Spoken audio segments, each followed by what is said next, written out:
नमस्कार दोस्तों क्या आपने कभी सोचा है कि दुनिया में इंसान के परेशानियों की वजह क्या है और क्या आप अपने सारे दुखों की वजह जानकर उनसे छुटकारा पाने की कोशिश किए हैं। दोस्तों, इस बुक समरी को सुनकर आप अपनी जिंदगी को खुशियों से भर सकते हैं और एक नई जिंदगी की शुरुआत कर सकते हैं। इस किताब को पढ़कर आप जान पाएंगे कि कैसे ईगो की वजह से सभी लोग परेशान रहते हैं और कैसे हम इसे छुटकारा पा सकते हैं। हम जानेंगे कि किस तरह सभी धर्म हमें शांति से रहने का उपदेश तो देते हैं, लेकिन इन धर्मों की वजह से ही हमारे समाज में ज़्यादा अशांति फैलती है। तो दोस्तों, आज हम जिस बुक की बात कर रहे हैं, इस बुक का नाम है ए न्यू अर्थ और इस किताब के लेखक हैं एकार्ट टोले। एकार्ट टोले जर्मनी में पैदा हुए और बाद में कनाडा में रहने लगे। उन्होंने आध्यात्मिकता पर बहुत सी किताबें लिखी हैं। टोले अपनी किताब ए न्यू अर्थ में लिखते हैं कि दुनिया का हर इंसान अपने सभी दुखों की वजह खुद है, क्योंकि इंसान हमेशा से ही लालची, स्वार्थी और एक खतरनाक प्राणी रहा है। और आज के दौर में इंसान और भी खतरनाक और लालची हो गया है। इंसान का यही पागलपन उसके परेशानी का कारण है। पिछले 100 सालों में इंसान ने बहुत सारे बम और जहरीली गैसें बनाई हैं और इसका नुकसान भी इंसान को ही हुआ है। और इन आविष्कारों की वजह से आज पूरी दुनिया में आतंक फैला है। लोग डर के साए में जीने को मजबूर हैं। हर दिन हिंसाएं देखने को सुनने को मिलती हैं और हम कुछ नहीं कर पाते। हालांकि दुनिया भर के अलग अलग धर्मों में इंसान के दुख की अलग अलग परिभाषाएं दी गई हैं। जैसे रामायण के एक महर्षि ने कहा है कि जगत में सब कुछ मोह माया है। उनके हिसाब से इंसान का दिमाग एक माया जाल से भ्रमित रहता है और यही माया उनसे सारे गलत काम करवाती है। बौद्ध धर्म के गुरुओं ने बताया है कि ये दुनिया दुखों से भरी पड़ी है और सभी दुखों का कारण एक ही है, इच्छा। अगर इंसान अपनी इच्छाओं को खत्म कर दे तो उसके सारे दुख खत्म हो जाएंगे। जैन धर्म के तीर्थंकरों ने दुख जैसी भावनाओं से छुटकारा पाने के लिए इस दुनिया की सभी चीजों से नाता तोड़ लिया था। उन्होंने कपड़े पहनना भी छोड़ दिया था। क्रिश्चियन धर्म में पाप को परिभाषित किया गया है। उसमें कहा गया है कि इंसान होने का कर्तव्य भूलना ही सबसे बड़ा पाप है। इस्लाम कहता है कि एक मासूम इंसान की हत्या करना पूरी मानवता की हत्या है। सभी धर्मों ने लगभग एक ही संदेश देते हुए कहा है कि ख्वाहिश ही इंसान की सबसे बड़ी दुश्मन है। लेकिन अब तक कोई भी धर्म हिंसा को रोक पाने में सक्षम नहीं हो पाया है। इंसान हमेशा से ही हिंसा जैसी चीज़ों को देखता और सुनता आ रहा है। बहुत सारे धर्म गुरुओं ने हिंसा से निपटने के लिए नए नए धर्म बनाए, लेकिन इनसे कोई फायदा नहीं हुआ।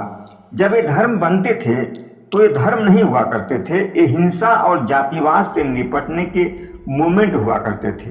लेकिन आने वाले समय के साथ लोग इन मूवमेंट को धर्म की तरफ अपनाने लगते थे, जिससे जातिवाद और हिंसा और बढ़ जाती थी। इतिहास में बुद्ध और महावीर जैसे महापुरुषों ने हिंसा को रोकने की बहुत कोशिश की। समय के साथ हम इन्हें भगवान की तरफ पूजने लगे, लेकिन इनकी दी हुई शिक्षा को भूल गए। लेकिन आखिर ऐसा क्यों होता है? क्यों ये मूवमेंट धर्म बन जाते हैं और लोगों में हिंसा बढ़ा देते हैं?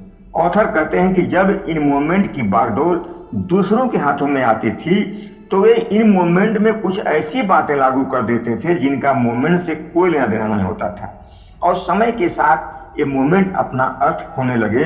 पुराने जमाने के राजा या दूसरे शक्तिशाली लोग इन मूवमेंट को दबा देते थे, इसीलिए वे इन मूवमेंट को शुरू करने वाले लोगों को मार देते थे और ये मूवमेंट वहीं बंद हो जाते थे। इसलिए जैसे जैसे हम तरक्की की ओर बढ़े, दुनिया तरक्की की ओर बढ़ी, वैसे वैसे हिंसा भी बढ़ती गई।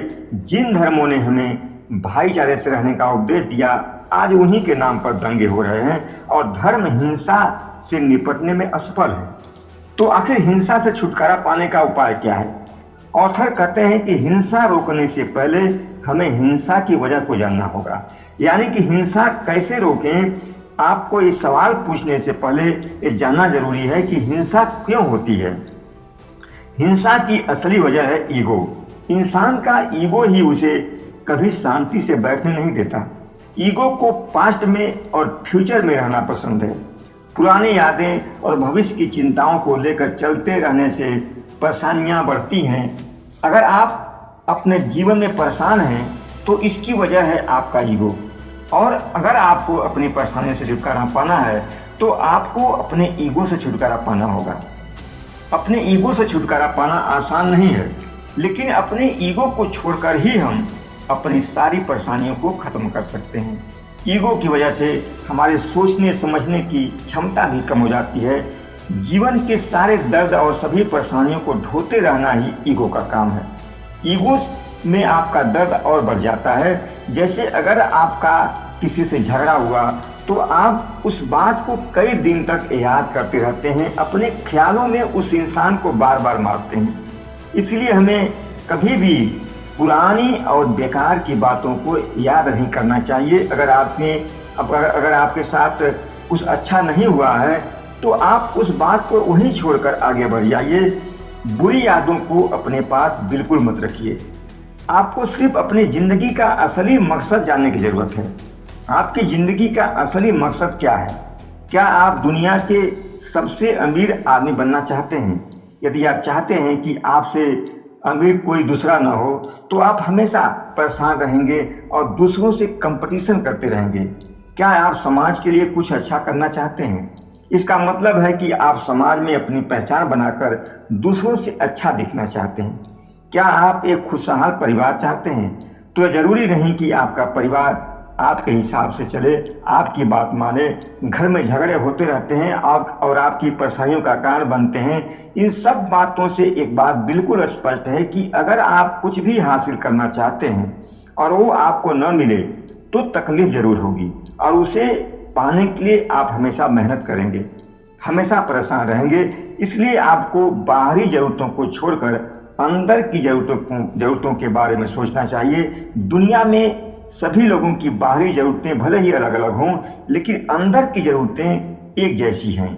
हम सभी खुश रहना चाहते हैं और सुकून की जिंदगी जीना चाहते हैं। अंदर की जरूरतों को पूरा करने के लिए हमें ईगो के जाल से बाहर आने की जरूरत है। आपको जानना होगा कि सोच में होने और होश में होने में बहुत अंतर है। अगर आप होश में हैं तो आप वर्तमान में रहेंगे, लेकिन अगर आप सोच में हैं तो आप या तो भविष्य के बारे में सोच रहे हैं या फिर भूतकाल के बारे में सोच रहे हैं।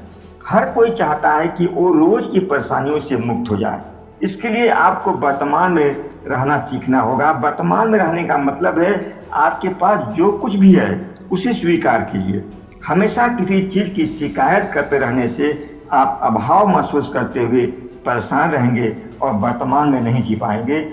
आपको जिस भी चीज से खुशी मिलती है आप वही कीजिए, भले ही दूसरों के हिसाब से वो अच्छी ना हो।